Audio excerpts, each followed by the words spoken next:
Hello. Hello, I'm Joe Barnhart. This is Freethought Forum, a program sponsored by the Atheist Society of Knoxville and the Rationalists of East Tennessee. You're Joe Barnhart, right. And I'm Faithless Forrest. I was waiting on my cue. Go ahead. And we want you to know that if you don't believe in God, you're not alone. Right here in East Tennessee, you can find free-thinking atheists and agnostics, and this show is for them and people curious about what it's like to live without supernatural beliefs. And we're going to discuss an interesting topic, I think. Did Jehovah have a wife? Jehovah, a hybrid word for God in the Hebrew Bible, and other stories in the Bible that you may not have heard about very often when you were young. All right, well, this is a call-in show. The number on your screen, you can call that. We're having some technical difficulties today. Usually we can have a live conversation with you, but due to the thunderstorms we think recently, the phone system isn't completely working, so you'll have to call in and leave a question with the person who answers the phone, and they'll relay it to us. And we hope to have some good back and forth even though we have the technical difficulties. We have quite a few announcements here to go over, and you might want to get a pen and something on which to write, because later in the show we're going to give you an email address and where you can give us some feedback. All right? Yes, the happy hour. Happy hours tonight. With the Atheist Society of Knoxville, and they meet where? At, I think it's pronounced Barley's. Barley's tonight, with food and conversation and a good time with some interesting people. So, and then also you might want to look at a book called The God Delusion to see what you think about it. Read it.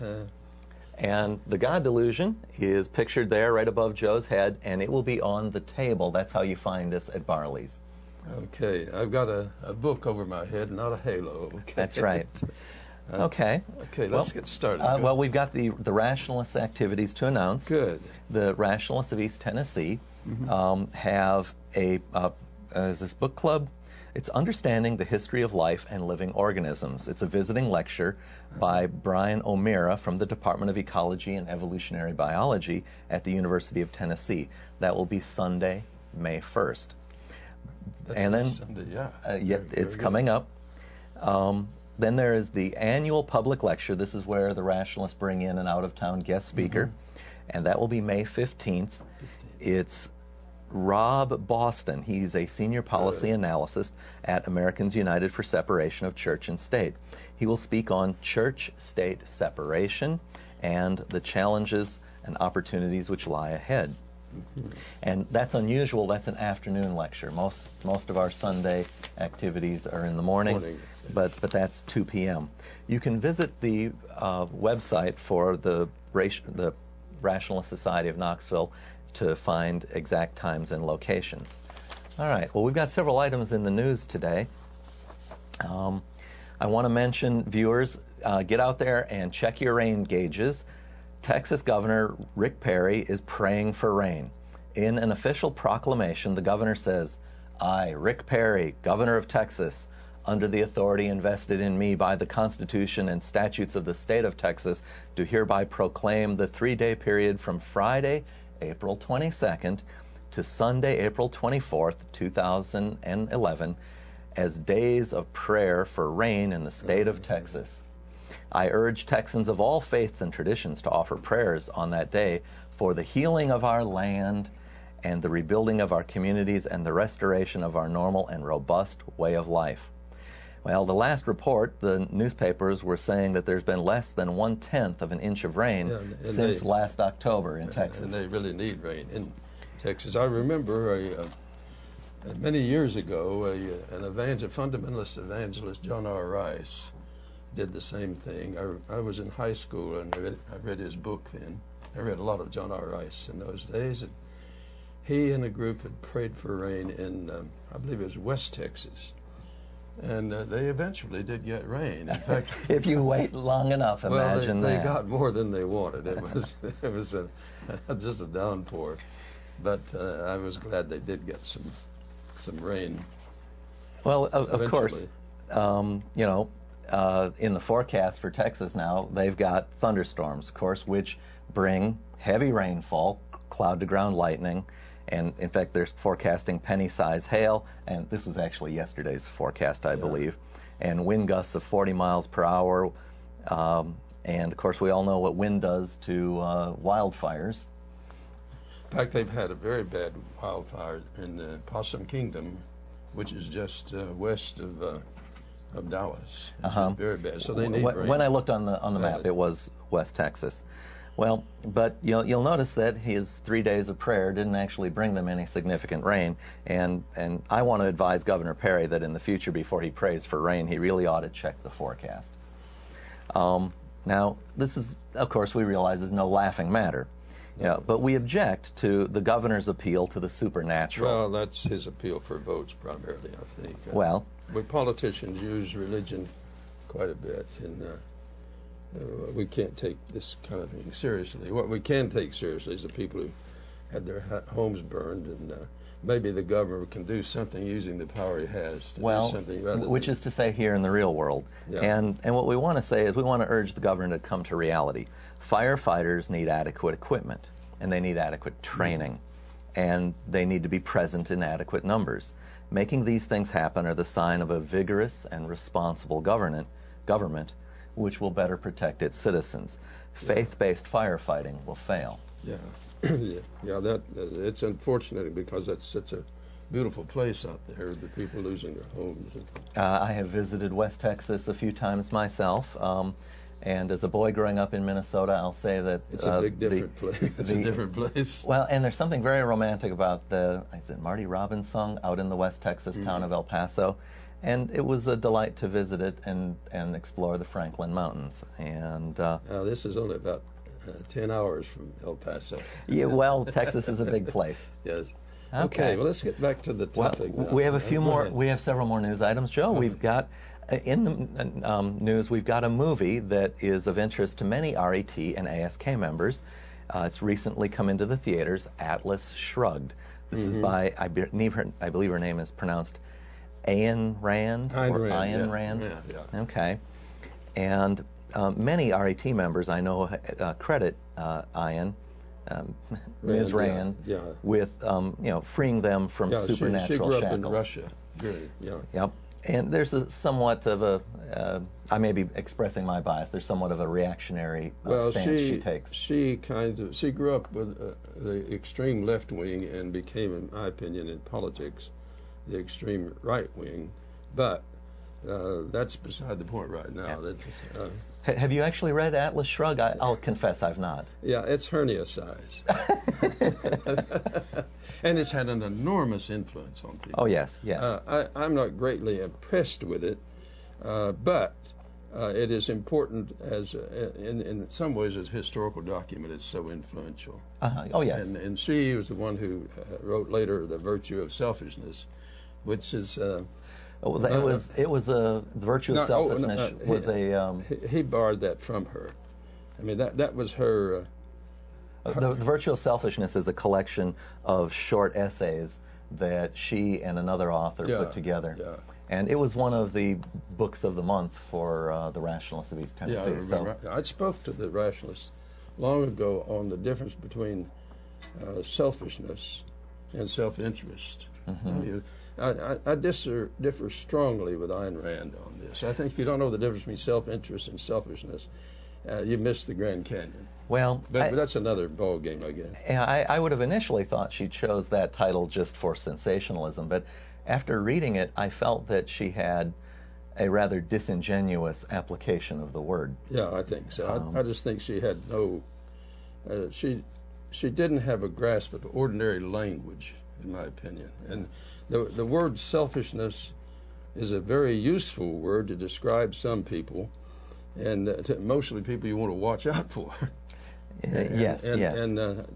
But self-interest is another thing. Most of us have self-interest, and we have interest in developing the happiness of other people. And I think Rand, in practice, did. She's better.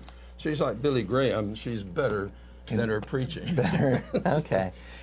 All right. And then also in the news, there's an interesting billboard campaign that's just started up. Back during the holidays, we had a billboard that was talking about Christmas, you know it's a myth. Well, just in time for Easter, we have the rapture, you know it's nonsense. I like their sign. It says 2,000 years of any day now. This is a billboard that's up it's on by Interstate 80 near the Bay Bridge. I guess that the Bay Bridge would be in Oakland, California. Yeah, that's the great vacuum cleaner in the sky when it sucks up all the Christians. Oh, the rapture, yes. Yeah.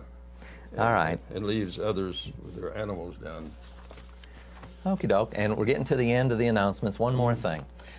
The Freedom from Religion Foundation has a student essay contest. There's actually, I guess, at least 3 categories of student essays with scholarship prizes up to $2,000 apiece. The topic for the college-bound high school senior looks like this. Describe a moment that made you proud to be a freethinker. The dictionary definition of freethinker is one who forms his or her opinion about religion based on reason rather than faith, tradition, or authority. Maybe you had a moment, experience, or epiphany that led you to affirm your rejection of religion. Maybe you stood up for free thought or spoke out against the encroachment of religion at your school or social events, in government or in the classroom, or even to members of your family. Use that moment to illustrate why you are a freethinker. You can visit the ffrf.org website and go to the link is a little hard to read. You got to go to the outreach and events and then scroll down to the student scholarship essay link to find it. Yeah, what do you think? Freedom of religion entails freedom from a particular religion. Let me explain. It has.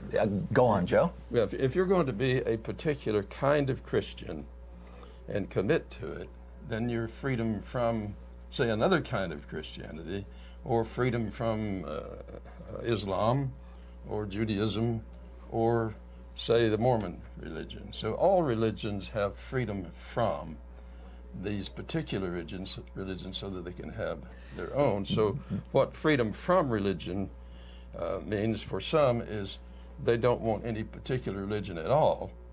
And the First Amendment protects everybody on this. Because it prevents the government from establishing what amounts to a monopoly. It's none of the, most governments have had a monopoly. Even in Russia, you had a monopoly on atheism, run by a bunch of thugs. And you had then other views in other countries run by thugs with religion. And the problem, of course, even with the Soviet Union, is that what you had was authoritarianism. You didn't have respect for diversity of opinion. No, you didn't at all, no. That didn't agree with your own. And oddly enough, before the communists took over, you had a religious society in Russia, and Dostoevsky, the great novelist, was under surveillance by the secret police most of his adult life, under a religious government. Oh, yes. And he was writing religious literature. So we sometimes take for granted something like our First Amendment, which is a marvelous achievement in the history of the human species. I think it sets a precedent that the rest of the world is following, however slowly. Yeah. And we owe a great debt to Jews, Baptists, and atheists, and Quakers, people like that, who got together partly to help elect people who didn't always agree with them, but that would support the principle of freedom. But that they would have that in common. That they would try not to have government settling their differences by force. It's a shame sometimes that when a group gets power, when they didn't have power, then they forget that they were once. That's right. Against the law. Yep, that was one of the things that Robert Ingersoll faulted John Calvin for, that apparently Calvin had pleaded for religious tolerance when he was in the minority, but then once he had power, he didn't display that. All right. Well, we've finished the announcements there, and we can work to the main program of today's main topic of today's program: when Jehovah had a wife. Mm-hmm.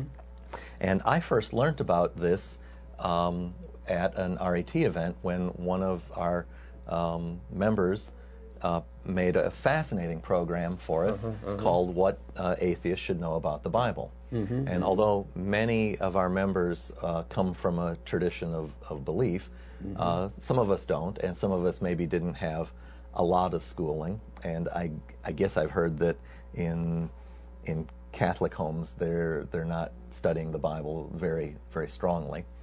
And so we learned many things, and the most surprising to me was that there was this wife that Jehovah or Yahweh had that had been gradually suppressed. Yeah, where this probably comes from what archaeologists are telling us, is that it was simply part of the polytheistic background in Canaan, that there were female gods or goddesses, and it was very popular among the people, and you had then slowly over the centuries a movement to eliminate that in the Hebrew tradition. But that was part of the Hebrew tradition for centuries. And when you mention eliminate it, as an adult, as an atheist, I have read the Bible. And when I read the Bible, I noticed no reference to a female deity. But it turns out, in the research I've done since, that when we read about Yahweh's wife, that she's referenced in the Christian Bible, but not by name. Yeah, well, the Hebrew Bible primarily, and the groves, the poles. Yes, and there are various words used, but the archaeologists have understood this. And speaking of archaeology, if we look on our monitor, Joe, we can see a statue of Asherah. So this is not, well, this is an example of something archaeologists have actually found, and of course that's a ceramic statue, but it's only one of the kinds of representations. Sometimes the representation is literally a living tree that's planted, and sometimes it is some kind of a wooden pole. And I'm going to say there was a third instance, but I've lost that.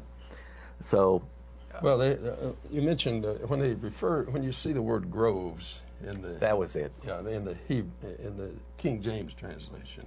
Now you got to understand, some parts of the country didn't have a lot of groves. It'd be like West Texas. Other parts higher, Cedars of Lebanon. That's a different ballgame. So you could see a tree might be a very valuable symbol. Object and symbol, and it becomes because a symbol. It's a growing thing. Well, and I do know that when I was reading, time and again there was multiple references to how when one of the kings or judges would succeed another who had fallen out of the faith, that one of the first things they would do is go and cut down the groves or the trees in high places. So apparently these were up on the mountains, probably where it was less arid. Well, mountains were very important. I mean, of course, over in Egypt, they had to build their mountains and pyramids. But then you had Moses, Mount Sinai. We're getting into anthropomorphism and how these views of God developed. Is that if the gods were up in a sky, then if you've got a mountain, that gets you a little closer. A little closer to the gods. You got a meeting place, and you still have churches with steeples, which is a residue of this. And we know that if the Bible be true, Moses climbed a mountain in order to get the Ten Commandments from Yahweh, and you have Jehovah. two accounts there, which is on Exodus 33, you have Moses wanting to see God's face. Okay. Now, forget right now, in the New Testament, no man has ever seen God's face. This is centuries earlier. Yes. In the Pentateuch, I believe it's pronounced.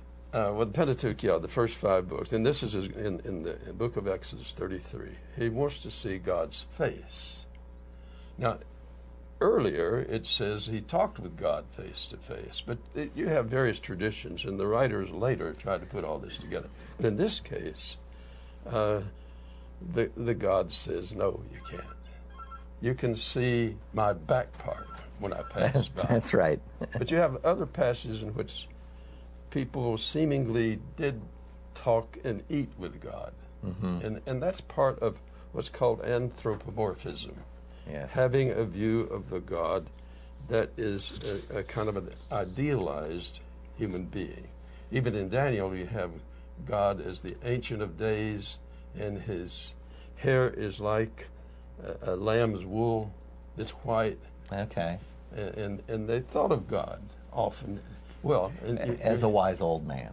Yeah, and he would be anthropomorphized as a wise old man. And as late as early Genesis, the notion that God, this God, now he's up in heaven, he creates human beings, male and female, in his own image. Now there's a big debate as to what that means, but you could say that maybe they thought of it originally more physical. Later on, they got to be spiritualized and mentalized. All right. Go. Well, so Joe, when we had the statue up of Jehovah's wife, I must admit I was a little puzzled at how that might be pronounced, and I was wondering how you've been taught to pronounce her name. Well, Asherah, but it's like living in I lived in New England and I lived in the Southern California, and I remember when I first moved to New England, I had a conversation, I thought, with a man from Vermont, and we had to hang up. my Southern dialect and his Yankee dialect, what I'm saying, they had various versions, and one of the versions is Asherah. Asherah. And then you have the Canaanites. All of this is pretty much Canaanite. Then you've got various, whether the TH is pronounced, okay. Germans, for example, don't do. All right. Well, when I was reading around about her, I also ran into assertions that she might even correspond to Ishtar. And it sure seems to me that Asherah, maybe you can morph it honestly, but it seemed like a stretch that she could also be Ishtar. Ishtar, I know, is the important female deity to the Sumerians. Yeah, I think you said, in other words, you don't need to have a linguistic transfer from one culture to another. The concept is from one culture. The Romans had goddesses. The Greeks had goddesses. If you're going to make a god in your own image, at least half the species is female. And if you're going to have a god that's creative, then you're certainly going to include the female. So if in prehistoric times the Israelis had what amounted to a polytheism going on. They did, yeah. There must have been some kind of transformation. Early Hebrew, yes. So how would that have worked? And can you maybe give us an idea of time frame? Well, I think, and you'd have to consult archaeologists, but I think what happened, you have a phrase like the God of Israel. All these tribes had their gods and their images, and of course that increased a lot of warfare. In fact, you could almost say it's totemism. A god is a kind of totem. It symbolizes the whole people, the God of Israel. They identify with their God. And then you have another culture or another nation or country just next door with their God. And by the time you have all of these tribes, you got El, the chief god, and then the chief god has sons. In fact, you have early in Genesis sons of God who look upon human women and began apparently lusting. So you had a lot of polytheism going. And what happened is there was a development. If you got a monotheism, oneism, mono one, and you've got monarchy, there is a tendency for the monarch, one ruler, to want to have one religion because he's got his priesthood and his group.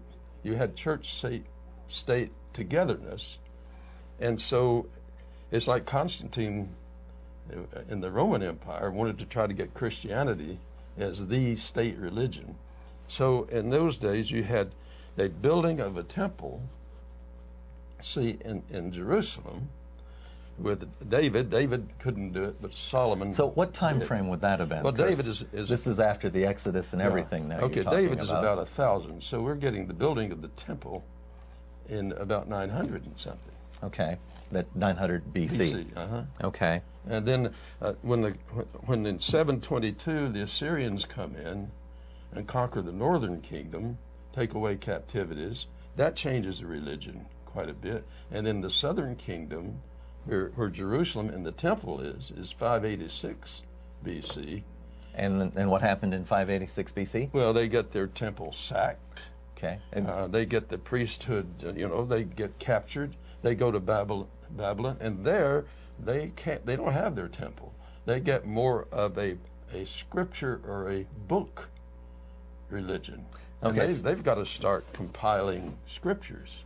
They've got all the tales and all the stories and all the legends and some of the texts, but they've got to rewrite all of this. So could the Hebrew Bible have been more codified at that point due to the captivity? It's been a process. Yeah, the captivity, that's when you think that probably after 586, somewhere around there, you develop this new tradition of putting together this literature and then having a group of people who specialize in it. And then you have the story of a reform under Josiah, who supposedly discovers one of these, okay, the Deuteronomy. And then he is a kind of there are two kinds of fundamentalists. Some of them are peace-loving, but he was not. He was a murderous. He's one of the thugs. Now, he's portrayed as a great man, like Stalin is often portrayed by the admirers of the Soviet system, yes. But he was out for murdering fellow Jews and others who did not subscribe to his particular version of monotheism. So perhaps at this time then a shearer would have been scrubbed from their theology and in fact maybe demonized. Well, yeah, because there was a tendency to then make the priesthood male. Okay. You see, the monarch mostly were male. Is there any evidence of female priests or the rabbis or whatever the equivalent would have been prior to the captivity? Not much. Okay. You've got well, let me back off on that. You have in the Judges, Deborah and others taking a major role. Okay. And I think what you have here is a purification in the worst sense. It's a purge. Purge does sound like a good thing, an adequate description. You purged and reworked the literature, and then you keep the women in their place. And then you make one of them, Jezebel, a virtual demonic person. All right. She had 400 prophets of Baal, and Elijah's and his gangsters cut the throats of 400, if you take the text seriously. Oh, okay. Okay. Now, the reason I use the word gangster is we're talking about murder, we're talking about imprisonment, we're talking about intimidation. Any way you want to talk about the mafia and these gangsters, you can It would be analogous. This is analogous, yeah. Yeah, okay. Now, we mustn't be self-righteous. We are not that way, primarily because we finally, our forefathers and mothers, and decided that we're going to kill each other off. If we kept going the way we were. If we kept going. And in fact, many people came to America to escape religious intolerance, and then they had to fight it here, and gradually their respect for diversity did become more the norm. And we're very lucky that at the time of the formation of our Constitution that was a strong sentiment. It may have been very fortuitous that our Constitution came into existence during a time of such great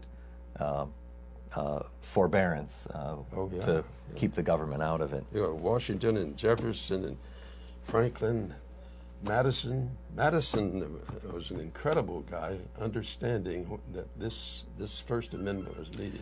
Yeah, well, and others. Yeah. One of my favorite things to talk about is Madison's memorial and remonstration against the establishment of teachers of the Christian faith. All right. Well, it sounds like we're getting some calls out there. We do want to remind people this is a call-in show. We're having some technical difficulties today, so when you call in, you may have to speak to someone who answers the phone and give them a short question or comment that we could react to, and they'll pass it to us. We're about at the halfway point, and I want to talk about some of the ongoing activities of the Rationalists of East Tennessee. And of course, they are our sponsors. So if you're just tuning in, this is Freethought Forum, a program by the Atheist Society of Knoxville and the Rationalists of East Tennessee. Freethought Forum is funded jointly by both organizations and supported by individuals. We would especially like to thank MK for support that is enabling this program. All right. You can send us feedback at the email address that should be on your screen, and I'm sure we'll get it up there in a few moments. But don't wait. You know, we're live right now, so you can call in and give us some questions so that we can have a dialogue with you. Yeah, 215-2288. All right. And please. Let's see. You can learn more about the Atheist Society of Knoxville and the Rationalists of East Tennessee from the website, which I believe was up earlier. Activities of the Rationalists of East Tennessee include a Sunday, first and third Sunday morning meeting, typically at the Pellissippi State Technical Community College, and we have great programs. One program that I can think of inspired today's show, which is what every atheist should know about the Bible. We had a program called What is Art? And we discussed art, ancient and modern. We had a great program on the evolutionary history of flowers from a University of Tennessee biologist. And we've had a program about thinking rationally about climate change. Once a month, typically the second Sunday of the month, we have a book club where we get together to discuss fascinating books such as The God Delusion, The American Age of Unreason, The Virtue of Selfishness. We mentioned that earlier today when we were discussing Ms. Rand, and Whither Socialism, the book by the I believe he's a Nobel laureate, Joseph Stiglitz. Yeah, you got socialism, Ayn Rand. You got we have the spectrum there, and then you got in the middle. and one of a really fascinating one. This was about evolutionary biology again. Your Inner Fish. Sometimes you'll see me on this program wearing my Inner Fish shirt. And we want to mention that you can attend the book club meetings without actually having read the book. Of course, it helps if you have, and we don't want to discourage you. But you're welcome to come with. We typically we'll discuss the outline, and you can get a lot out of attending a book club, even if you haven't read the book. And in fact, you may get the benefit of realizing afterwards that you didn't really want to or need to read that book. That's often a positive outcome. Okay. All right. The Rationalists of East Tennessee also operates Camp Quest of the Smokies. This is kind of the rational equivalent of summer Bible camp. Only this Children. It's for youngsters. I believe it's between about 8 and 17, and it looks like we got a call coming in. Let's see. Read right. that, would you? Sure enough. Thank you, caller. So we have here, Jacob left father-in-law's home with his family. Rachel stole household goods and hid them where these, is it gods? Well, they're called teraphim. Okay. And this is good. And to finish it, it's similar to the gods Asherah. All right, I'm not familiar with that passage. Tell me about this. Well, apparently, from what we're learning from archaeologists, families had these. See, they didn't have photography in those days, so they had these little images. Okay. And some of them would represent probably family members. Many were deceased. Well, that's very much like what we do. Now, okay. we've got to keep in mind, part of the development of religion came out of people maybe believing that their relatives returned, you see. And then if you have this image... It helps you remember that deceased ancestor, for instance. Yeah, and some of these ancestors then become somewhat deified, become the father. So we're now...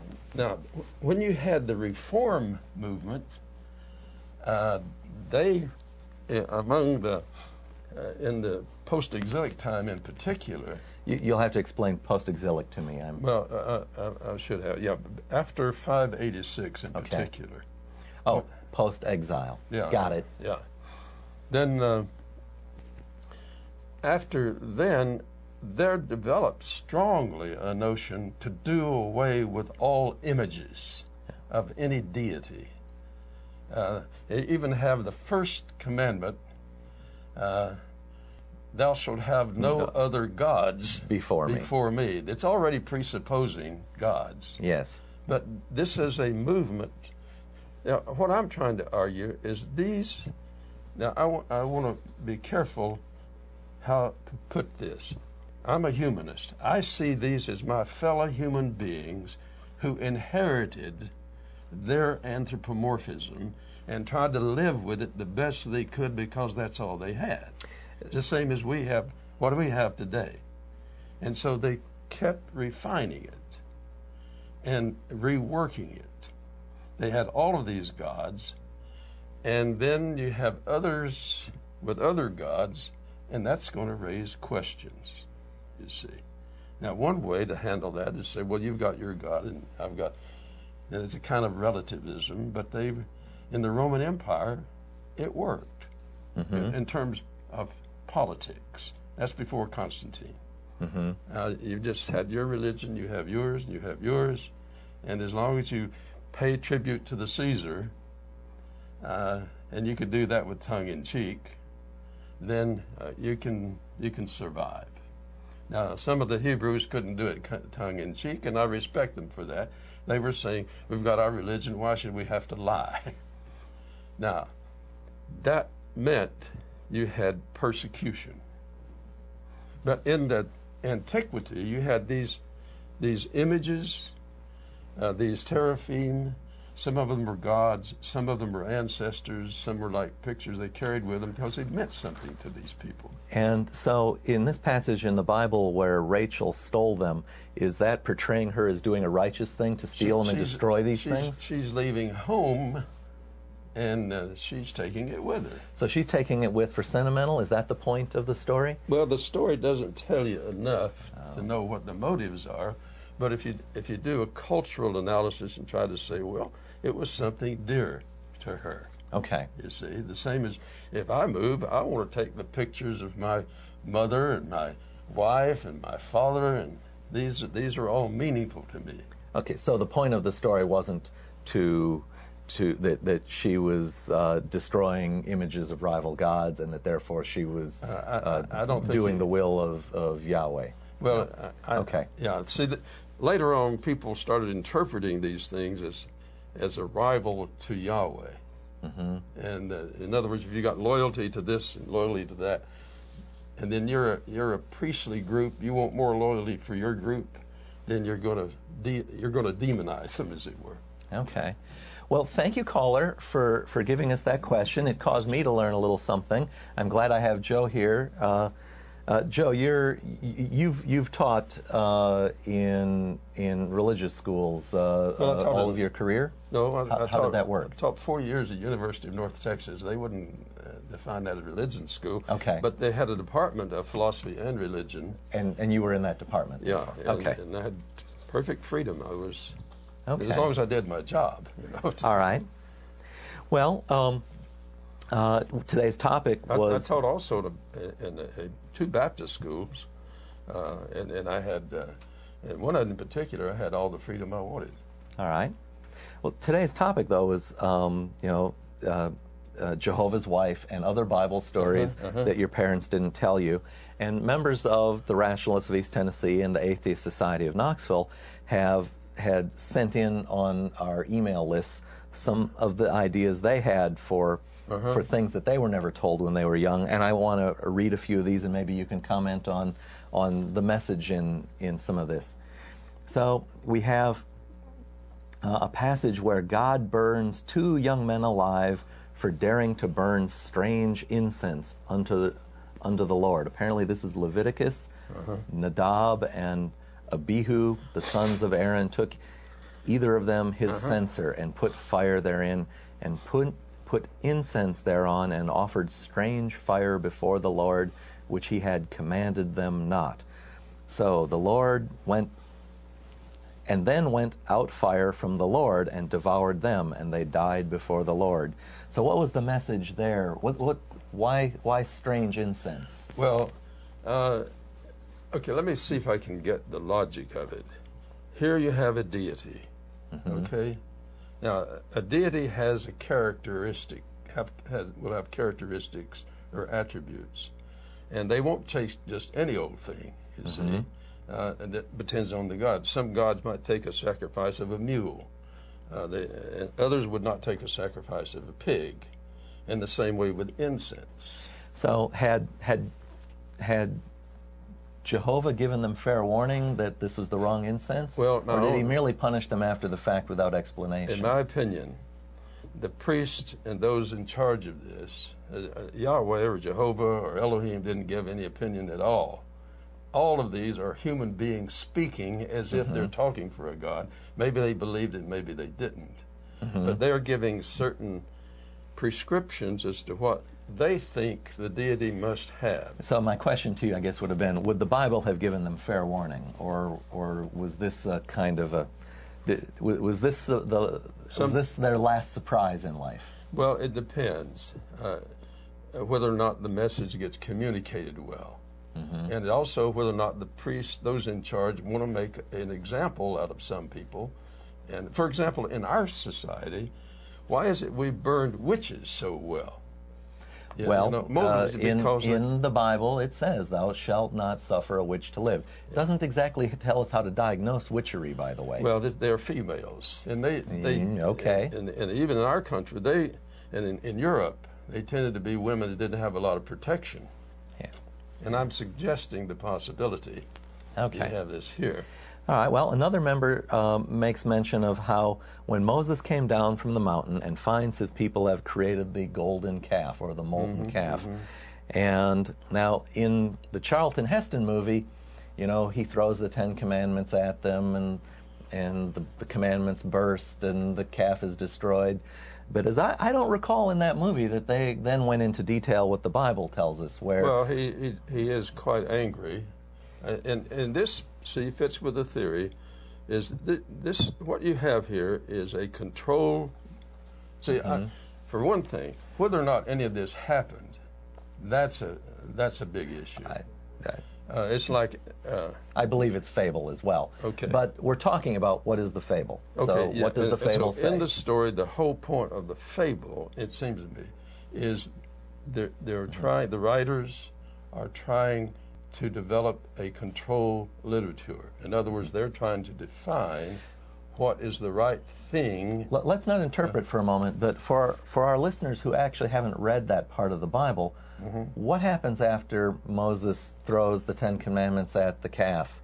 What does he command his people to do? Can you remember that? Yeah, you have a little murdering going on. A little murdering. And then you have a rivalry with his sister.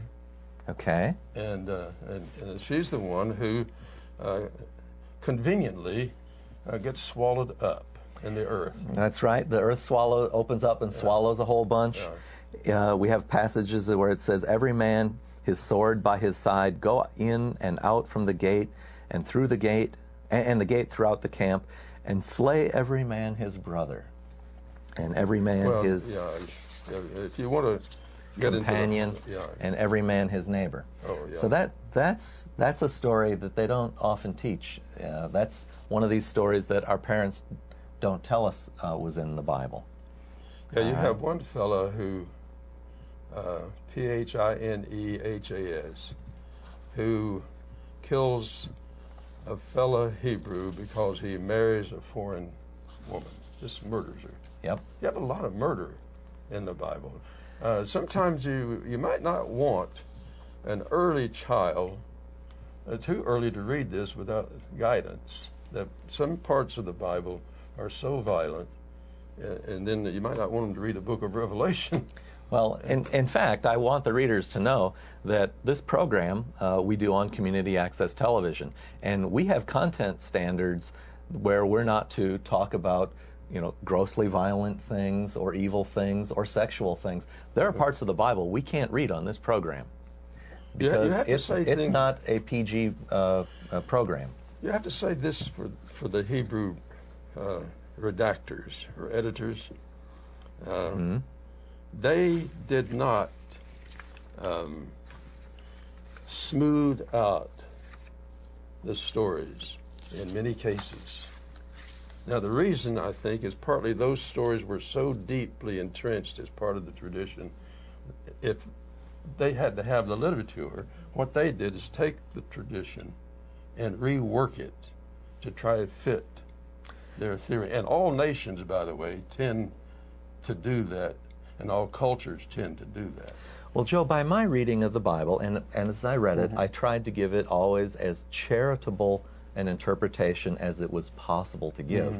But by my reading of it, there's this constant message hammered home again and again, and that is obey, obey, obey.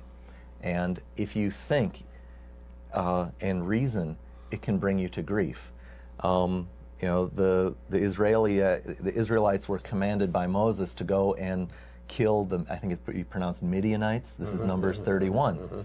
And God through Moses commanded them to kill everyone. Yeah, that's ironic. The Midianites may be where, this is debated among archaeologists, it may be where the notion or the name Yahweh came.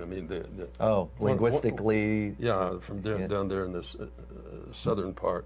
Elohim, El, you see, is the chief god of the Canaanites. Okay. And the Hebrews apparently borrowed this, already had it, and it's like you have in some of the names, like Samuel, Ruel. In fact, I got it. And Ruel is the name of Moses' father-in-law, and he apparently did a lot of teaching of Moses, and it is in that period, that geographical point, where the word Yahweh also arises. And it's called the Kenite theory, and some think that's where Moses got this version of a name Yahweh and put it together with Elohim. Now, Elohim is a word. The word Elohim is El, and then Him is plural. Okay. And meaning the one God and then plural. That's almost kind of an oxymoron? Well, you're trying to incorporate all these gods. Okay. And trying to get the attributes. So it becomes this sort of royal plural, like the English plural crown uses the third person plural to refer to herself at times. Yeah, LBJ used to say we when he was making a decision, and that's an old tradition. Okay. Well, we still have about 10 minutes of the program. We urge people to give us a call and maybe tell us about stories in the Bible that their parents never told them, that when you read it, surprised or shocked you. Like the passage say in Matthew, and then getting into the New Testament in Matthew at the crucifixion of Jesus, the grave's open. Yeah. And all the saints come out, or at least a bunch of saints come out. Well, it just says bodies, and they go to the holy city. Okay, and I assume that would refer to Jerusalem. Well, let me deal with that with you, because it's and they were seen, they were observed. Now, my point is, the reason it says they were seen or observed is that this is supposed to be a public event, and it's a testimony thing. But there is one biblical scholar I know of whom I greatly respect because he's working hard on it. I mean, he's from within the evangelical position, but he sees the problem. If that actually happens, that would have been the biggest news of the Roman Empire, and it would not have been hidden away somewhere. You would think so. Now, what this scholar does, knowing that's a big problem, he says the holy city there really refers to the temple in heaven. Oh, okay. So he redefines the word, in other words. In other words, you can have heaven, this is kind of like Plato's has the eternal forms, so you got the eternal temple. That's in the book of Hebrews, by the way. And so the advantage he got, he thought, was if you have it in heaven, then we can't observe it. So what looked to be like a publicly testable theory now becomes just so much words. Well, I'm reminded of something Robert Ingersoll says, and he says that, you know, an honest religion that's, once you've written it down, then the passage of time makes certain things seem, and with, you know, growing experience and understanding, makes certain things seem improbable. In order to survive, what began as an honest religion has to now invent new meanings for words and preserve by dishonest means itself. Well, this unfortunately it sure seems like that. Yeah, I don't think this scholar, to be fair to him, could be called dishonest. Well, he's trying to find a way to reconcile something that's not reconcilable. It's not he knows he's in trouble. Now, the reason I'm a humanist, I think all of us, let me give you an example. Let's suppose you see your wife coming out of this motel with this man, okay? Now, okay, how do you explain it? we can have a charitable explanation or a not-so-charitable and that's what an anthropologist does when he goes, he says, let's don't pass judgment, let's find out what's going on. Yeah. You see this man coming out with your wife twice, and you then say, what's going on? And they say, happy birthday, we've been planning your surprise birthday party. Now that's something publicly observable, and you say, well, show me, and you go into the room, and there the balloons are. There they are. Okay, now you've got a good theory, and it's been tested. There we go. It stands up. All right. But unfortunately, this scholar's theory didn't have any way to test it. Well, Joe, when I read the Bible, I noticed something that I've never seen anyone else remark on, and it gets to the heart of something that's kind of in the public debate, where Christians will claim that America is a Christian nation, or that America is founded on Christian principles. Now, certainly a distinguishing characteristic of America is, well, okay, we are a nation whose citizens are predominantly going to be Christian, but it's not always been the case, and of course the Native Americans who were here before us are Americans.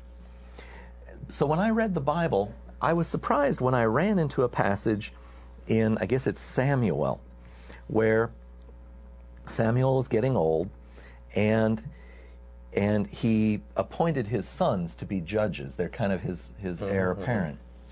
But it turns out that that they weren't very no, they're not. weren't very good people. And I'm thinking I have the quote here. Well, the Israelites did not want them, so they asked for another. Well, so Samuel goes to God and explains that, well, they're not happy about this, and what does Jehovah do? Well, he grants them their wish by letting them choose another god, but he says he's not, or other leaders, but that they will come to regret it, because he's going to make that replacement turn into kind of a tyrant. And I was struck when I read it how very much it was like that popular movie called Bedazzled, which was about Brendan Fraser was the actor, and he's given some wishes by the devil, who is played by a very attractive woman whose name escapes me. And of course, every time he made a wish, the wish was granted technically correct, but it always came with such bad side effects that he was much worse off. It's interesting you would pick that passage, because there is in 1 Samuel there a kind of an ideological statement that men change their mind, and by men I mean the human species, but this God does not. But you read the story, and the story tells you one thing, the narrator, the priest there is another. And what happens is that God, first of all, seemingly didn't want a king at all. And of course, that's Samuel's point. That's Samuel doing the talking. Samuel is the prophet and the priest. He also gives a lot of advice on military. He's virtually functioning as a king. Well, and so what would he want with a king in the first place? In fact, it seemed to me, he was king in all but name. The chapter is called Judges, I believe. Well, maybe that was prior to. No, that's before. No, that was prior first to. Yeah. So anyhow, that Saul is selected, contrary to what he wanted in the first place, to be made king. And he starts out a good king. I mean, my reading of it is he was very good. Then they portray him as a failure, and then Samuel sets him up, in my opinion, and undermines him. Yep. And because Samuel didn't want him in the first place, and now... And Saul reacts to that, and it's his reaction that makes him despotic. Well, what he did is that he captured the group, and he was supposed to slaughter them all. He saved the king. And this really irritated Samuel. Okay. So nice priestly Samuel says, well, we've got to do something about that. He picks up a weapon and cuts him into pieces. The king. Oh, how I love Jesus. The king that had been captured, yes. Yeah. This is in the Hebrew tradition. Now, this is what Thomas Hobbes calls a state of nature, in which life is nasty, brutish, and short, or brief. Yeah. And so you have to understand this is the culture, and it's dog eat dog, and so now Samuel the prophet has to go get another king, and it's David. Now, David is the kind of character that's like Samuel. So Samuel, I mean, you read between the lines, you see Samuel's... There's a rivalry there. Yeah, but you're going to see Samuel is going to suck up on this, because he knows that David will cut his throat. And that's the way I read it. Now, the text makes it all nice and sweet that somehow Yahweh changed his mind. Well, weren't they killing one another's sons in there? I could swear they were killing one another's sons. Well, you had the sons of Eli, who was the priest before Samuel. Okay. Now, it is a question is how see, Samuel was the little boy who grew up in... Sure. Hey, Joe, we got about a minute left. Okay. Well, what it amounts to is Eli had these two no-count sons who were taking advantage of people, and so Samuel is the boy in the temple, and he's getting his place to replace the boys, and they get axed. All right, so that sums that up. All right, well, we got a few things we want to cover to close up the program today. You've been watching Freethought Forum, a program of the Rationalists of East Tennessee. You can give us feedback at freethoughtforum@yahoo.com, and you can call this station afterwards and purchase this show or previous shows. This has been Freethought Forum. I'm Faithless Forrest. And I'm Joe Barnhart. All right, we want to thank Sam and Jonas and all the staff here at CTV Knoxville and all of our callers. Well, the one caller who came who left us a message. And I'd like to leave you with this thought from Garrison Keillor. Be well, do good, and keep in touch. Keep in touch. I think that's just about as good as it gets. Perfect. All right. Yeah, thank you very much for your time. Thank you, Knoxville.